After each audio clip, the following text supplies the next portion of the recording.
포이멘 칼럼 사람의 영. 사람이 짐승과 다른 것은 사람 안에 영이 있다는 것입니다. 그러나 오늘날 학교에서는 영에 대해서 전혀 가르치지 않습니다. 주님의 회복은 성경에 있는 대로 사람의 영에 대해서 매우 강조하고 있습니다. 사람의 영은 하나님을 담는 그릇. 구약의 신혼자인 스가랴는 12장 1절에서 이렇게 말하고 있습니다. 이스라엘에 관한 여호와의 부담의 말씀이다. 여호와 곧 하늘들을 펼치시고 땅에 기초를 놓으시며 사람 안에 영을 지으신 분께서 이렇게 선포하신다.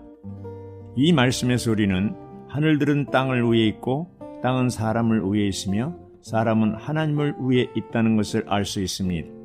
사람의 영은 하나님을 담는 그릇입니다. 위장이 음식을 담듯이 사람의 영은 영이신 하나님을 담는 위장입니다. 바울은 로마서 9장 23절에서 사람이 영광받기로 예비된 긍일의 그릇이라고 언급하고 있습니다.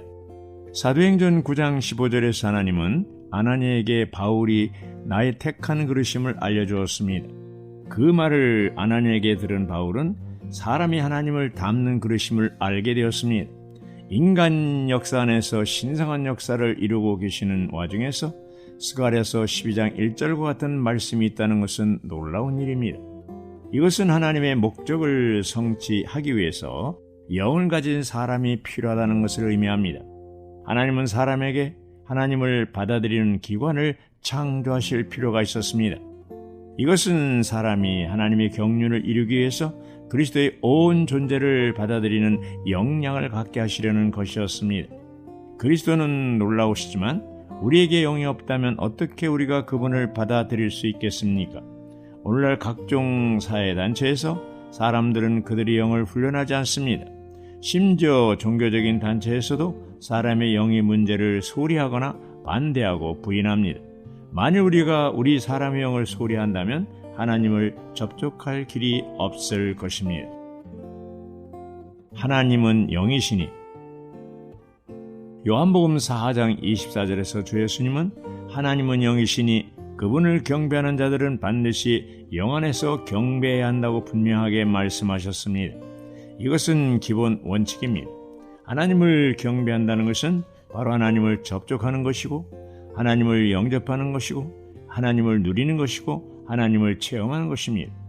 그러나 오늘날 많은 사람들 중에 하나님은 영이시며 또한 우리가 하나님에 의해 영을 가진 존재로 창조되었음을 아는 사람들은 극소수입니다. 하나님은 우리가 우리 사람의 영을 사용함으로써 그분을 접촉하고 그분을 영접하도록 정하셨습니다. 이것이 하나님께서 사람을 창조한 목적입니다. 사람은 영을 가진 존재로 창조되었습니다. 요한복음 4장에는 주님과 사마리아 여인의 대화를 상기시키고 싶습니다. 주 예수님은 그녀에게 내가 주는 물을 먹는 자는 영원히 목마르지 아니하리니 나의 주는 물은 그 속에서 영생하도록 솟아나는 샘물이 되리라고 말씀하셨습니다. 그녀가 그분께 이 물을 주시기를 구했을 때 그분은 그녀에게 가서 그녀의 남편을 불러오라고 말씀하셨습니다. 그분의 의도는 그녀가 자신의 죄들을 알도록 돕는 것이었습니다. 그러나 그녀는 즉시 하재를 경배의 문제로 바꿔서 우리 조상들은 이 산에서 경배하였는데 당신들의 말은 경배할 곳이 예루살렘에 있다 하더이다라고 말했습니다. 주 예수님은 즉시 대답하여 이르시기를 여러분은 알지 못하는 것에 경배하고 우리는 아는 것에 경배합니다. 이것은 구원이 유대인에게서 나오기 때문입니다. 그러나 참된 경배자들이 영 안에서 진실함으로 아버지께 경배할 때가 오고 있는데 바로 지금입니다. 왜냐하면 아버지는 이렇게 경배하는 사람들을 찾으시기 때문입니다. 하나님은 영이시니 경배하는 사람들은 영 안에서 진실함으로 경배해야 합니다. 이렇게 말씀하셨습니다. 요한복음 4장 24절은 놀라운 구절로서 스가랴 12장 1절, 이사야 42장 5절과 조화를 이룹니다. 하나님이 우리에게 영을 주신 것은 우리로 하여금 그분을 마심으로써 그분을 경배하게 하려는 것입니다. 하늘과 땅과 사람의 영. 하나님의 창조에는 원칙들이 있습니다. 예를 들어 우리가 만일 서로 다른 색깔들을 보기 원하면 반드시 눈을 사용해야 할 것입니다. 가령 내가 소경이라고 합시다. 색깔을 볼 수 있겠습니까? 그것들을 식별할 수 있겠습니까? 물론 그럴 수 없습니다. 우리가 색깔을 보기 위해서는 반드시 합당한 기관을 사용해야 합니다. 원칙은 우리와 하나님의 관계에서도 동일합니다. 하나님은 실제하시지만 어떤 사람들은 감히 하나님이 없다고 말합니다. 물론 우리가 우리 영을 사용하지 않는다면 확실히 우리에게는 하나님이 없을 것입니다. 우리는 우리의 신체적인 몸으로는 하나님을 만질 수 없습니다. 우리의 생각으로도 그분을 깨달을 수 없습니다. 왜냐하면 이것은 하나님을 접촉하는 데 사용하는 합당한 기관이 아니기 때문입니다. 하나님은 영이십니다. 우리가 만일 그분을 접촉하고 그분을 영접함으로 그분을 경배하고자 한다면 반드시 우리 영을 사용해야 할 것입니다. 창조에서 하나님은 세 가지 동등하게 중요한 것들인 하늘과 땅과 우리의 영을 만드셨음을 인해 하나님께 감사합니다. 그러므로 우리 영은 하늘과 땅만큼이나 중대하고도 중요합니다. 스가랴서는 하나님의 중심이여 둘레이신 그리스도를 열어 보여주는 책인데 이 그리스도는 인간 역사에 친밀하게 연관되십니다. 아무도 이분을 알지 못하며 오직 자신에게 영이 있음을 깨닫는 하나님의 택하신 백성만이 그분을 알 수 있습니다. 스가랴서를 읽을 때 그리고 이 책에서 계시되는 그리스도를 접촉할 때 우리는 먼저 우리에게 영이 있다는 것을 알아야 합니다. 그 다음에 우리는 우리 영을 사용하여 주여 스가랴서에서 계시되는 그리스도를 얻기 원합니다 라고 말하면서 기도해야 합니다. 우리가 만일 이런 식으로 우리 영을 사용한다면 기쁨 속에서 우리를 만지는 살아있는 어떤 것을 느낄 것입니다.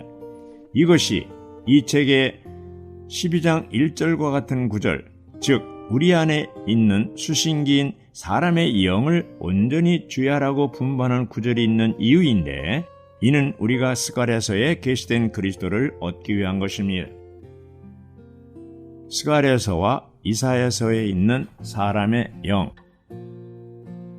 스가랴서와 이사야서는 둘 다 그리스도에 대해 많은 것을 말하고 있는데 그 두 책의 사람의 영에 관하여 분명하게 말하는 잠의 구절들이 있습니다. 스가랴 12장 1절은 이스라엘에 관한 여호와의 부담의 말씀이다. 여호와 곧 하늘들을 펼치시고 땅에 기초를 놓으시며 사람 안에 영을 지으신 분께서 이렇게 선포하신다.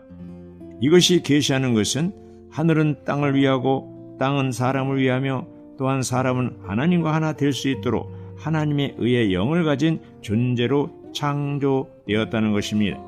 이사야 42장 5절은 스가랴 12장 1절의 잠의 구절입니다. 하늘을 창조하여 펴시고 땅과 그 소산을 베푸시며 땅 위에 백성에게 호흡을 주시며 땅에 행하는 자에게 영을 주시는 하나님 여호와께서 이같이 말씀하시되, 여기서 호흡으로 번역된 히브리어 단어는 또한 영으로도 번역될 수 있습니다. 이 잠의 구절들은 둘 다 세 가지 문제, 하늘과 땅과 사람의 영을 말하고 있습니다. 스가랴 12장 1절은 하나님이 사람의 영을 지으심에 대해 말하고 이사야 42장 5절은 하나님이 사람에게 영을 주심에 대해 말하고 있습니다.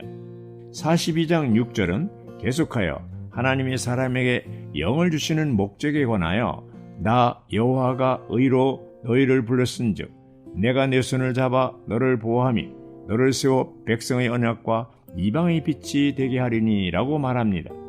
여기서 우리는 하나님이 우리에게 그분의 아들 그리스도를 언약으로 주시며 이방인에게 빛으로 주시고자 함을 봅니다. 그러한 그리스도는 놀라우시지만 우리가 그분을 받아들일 수 없는 한 그분은 우리와 아무 상관이 없으십니다. 이 그리스도를 받기 위해서 우리는 안에 반드시 수신기가 있어야 하는데 이 수신기가 곧 우리 사람의 영입니다.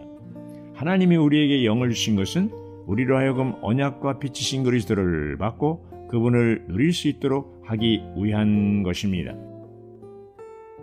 타락 후 사람의 영과 혼과 몸.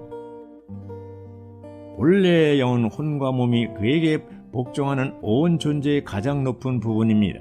정상적인 상태에서 영은 주인 같고 혼은 청지기와 같으며 몸은 종과 같습니다. 주인은 어떤 일을 하려 할 때 그것을 청지기에게 부탁하며 청지기는 종들에게 분부합니다. 그러나 불행하게도 사람은 타락하게 되었습니다. 결국 사람의 영과 몸에는 본래 있어야 할 정상적인 질서가 파괴되었습니다. 거듭나기 전 사람의 영은 하나님과 멀리 있고 죽어 있었습니다. 죽음은 생명을 떠난 것을 뜻합니다. 하나님은 생명의 최종적인 칭호입니다. 하나님은 생명이시기 때문에 죽음은 곧 하나님을 떠난 것입니다. 사람의 영은 죽은 것 같이 하나님을 떠나 있어 그분과 교통할 수 없게 되었습니다.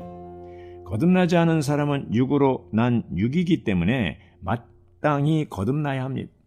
거듭난 후 그는 영의 존재가 되었지만 아직 영에 속하지는 못하고 여전히 혼에 속합니다.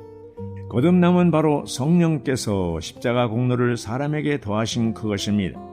예수님이 자기를 위해 대신 죽었다가 부활하신 구주이심을 믿고 주님을 영접한 사람은 거듭난 것입니다. 일단 사람이 거듭나면 성령은 그 영에 들어가게 됩니다. 이렇게 하여 한 걸음 한 걸음 완전한 데까지 전진합니다. 사람이 거듭나면 그 영은 성령의 통제를 받게 되고 그의 혼을 다스리게 됩니다. 영은 혼을 통해 그의 몸을 다스리고 성령은 영의 생명이 되고 영은 온 존재의 생명이 됩니다. 사람의 영은 여호와의 등이라 거듭날 때 성령은 등불을 켜고 사람의 영에 들어가기 위해 오십니다. 이것이 바로 에스겔 36장 26절에서 말한 새 영입니다. 원래 있던 영은 죽은 것 같았지만 이제 성령이 피조되지 않은 하나님의 생명을 사람 속에 넣으심으로 사람의 영은 새 것같이 되었고 그 안에 생명이 있고 산 것이 되었습니다. 사람의 어두워지고 타락한 영이 성령의 능력을 입고 살아난 이것이 바로 거듭남입니다. 거듭난 생명의 새 시기. 사람이 예수 그리스도를 우리 대신 죽으신 구주로 믿고 주님을 영접했다면 그는 거듭난 것입니다. 거듭남은 영적 생명의 첫걸음입니다. 거듭난 사람은 영원한 구원을 얻었습니다. 믿는 이가 안에 거듭난 생명을 얻은 후 그의 그리스도인 생활은 계략적으로 다음 세 시기를 거치게 됩니다. 첫째는 육신에 속한 시기이고 둘째는 혼에 속한 시기이며 셋째는 영적인 시기입니다. 거듭난 믿는 이도 한동안은 전과 같이 화를 내고 교만하며 질투하는 등의 죄를 범합니다. 이로 인해 어떤 사람은 자기나 다른 사람의 거듭난 것을 의심합니다. 실제로 그는 이미 거듭났지만 그가 육신에 속해 있다는 것을 모릅니다. 그는 차츰 진부의 성경 읽기와 기도에 흥미를 갖고 마음속에 느끼는 즐거움을 맛보게 됩니다. 이러한 경지에 이를 때 믿는 이는 자신이 신령한 그리스도인인 줄 착각하게 됩니다.